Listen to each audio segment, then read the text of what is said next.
வான் நோக்கி உயர்ந்து வரும் கட்டடங்கள், மக்கள் நெரிசலால் திணறும் தெருக்கள், வாகனங்களின் பெருக்கத்தால் பரபரப்பாக காணப்படும் சாலைகளையும் கொண்டு தமிழகத்தின் இரண்டாவது பெரிய நகரமாகவும் கலாச்சார தலைநகரமாகவும் விளங்கும் மதுரை மாநகரம் ஆதியில் வரங்கள் சூழ்ந்த கடம்பவனமாக இருந்தது.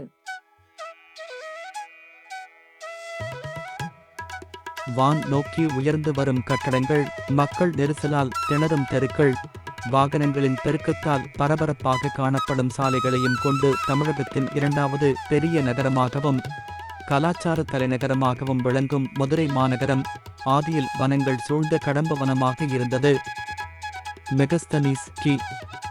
302 பிளினி கிடோட்பி 77 டாலமி கிடோட் 14 பூச்சியம் ஆகிய வெளிநாட்டு பயணிகள் மதுரைக்கு வந்துள்ளனர். தங்களது பயணக் குறிப்புகளில் மதுரை குறித்து கூறியுள்ளனர். மார்க்கோ போலோ கிடோட்பி 1293 ஆண்டு மதுரை வந்துள்ளார்.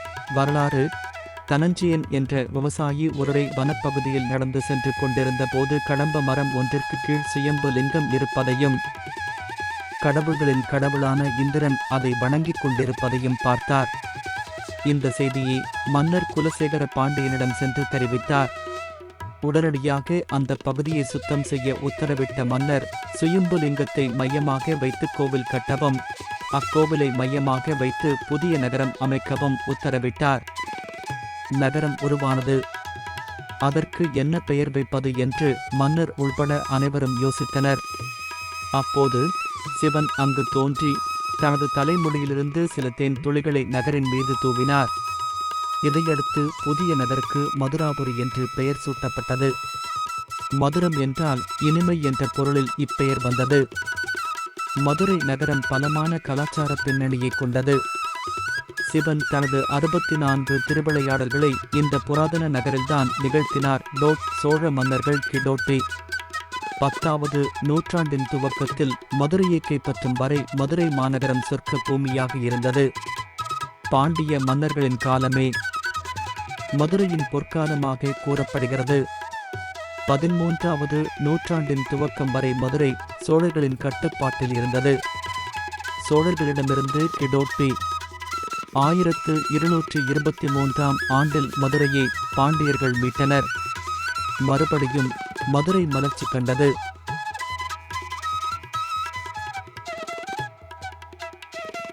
மதுரையின் பழமையான வரலாற்றை கூறும் காவிய மாந்தாக்கள் மதுரை என்பது கடம்பவனம் என்னும் காட்டுப்பகுதி என்பார்.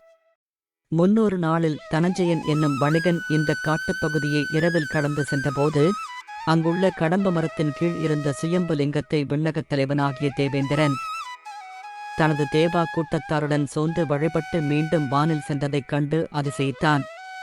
உடனே விரைந்து சென்று குலசேகர பாண்டிய அரசனிடம் இந்த அற்புத காட்சியை விவரித்தான். குலசேகரன் உடனடியாக தனது பரிவாரங்களை அனுப்பி காட்டை திருத்தி சுயம்பு லிங்கத்தை மையமாக்கி கற்கோவில் ஒன்றை எழுப்பினான். அப்போது சிவபெருமான் தோன்றி தனது சடாமுடிக் கற்றையிலிருந்து அமுதத்துளி சிந்தியருள அதன் காரணத்தால் அப்பகுதி மதுரை என்னும் பெயர் பெற்றது. மதுரம் என்றால் தமிழில் இனிமை என்பது பொருள் ஆகும். மதுரைக்கு மிகச்சிறந்த வரலாற்று பின்னணி உண்டு.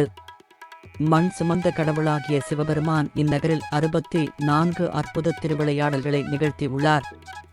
கிடோட் 3ஆம் நூற்றாண்டில் மெகஸ்தனீஸ் எனும் வரலாற்று ஆய்வாளர் மதுரைக்கு வருகை தந்துள்ளார். அவரைப் போன்றே மிக அதிகமான அறிஞர்கள் ரோம், கிரீஸ் நாடுகளிலிருந்து வந்து சென்றுள்ள வரலாற்று பெருமை உடையது. இத்தகு நகரத்தை பாண்டிய மன்னர்கள் மிகச்சிறப்பாக விரிவுபடுத்தினார். கிடோட்பி 10ஆம் நூற்றாண்டின் போது பாண்டியர்களின் பரமவைரிகளான சோழ மன்னர்கள் மதுரையை கைப்பற்றினார். கிடோட்பி 920 முதல் 13ஆம் நூற்றாண்டின் முற்பகுதி வரை சோழராட்சி நடைபெற்றது.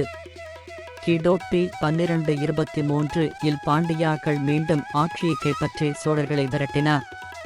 பாண்டிய மன்னர்கள் தமிழ் மொழியின் வளர்ச்சிக்கும் பெரிதும் வழிவகுத்தனர். அவாத்தம் ஆட்சி காலத்தில் மிகச்சிறந்த காவியங்கள் தமிழில் உருவாயின. தன் கணவனாகிய கோவலன் கள்வன் என்று குற்றம் சாட்டப்பட்டு பாண்டிய மன்னனால் கொலையுண்ட செய்தி அறிந்த கண்ணகி அரசனின் அநீதிக்கு எதிராக தன் கற்புத்திறத்தால் மதுரையை எரியச் செய்த வரலாறு கூறும் சிலப்பதிகாரம் எனும் காவியம் மதுரையின் வரலாறு. மதுரையின் பழமையான வரலாற்றைக் கூறும் காவியமாந்தார்கள் மதுரை என்பது கடம்பவனம் என்னும் காட்டுப்பகுதி என்பார்.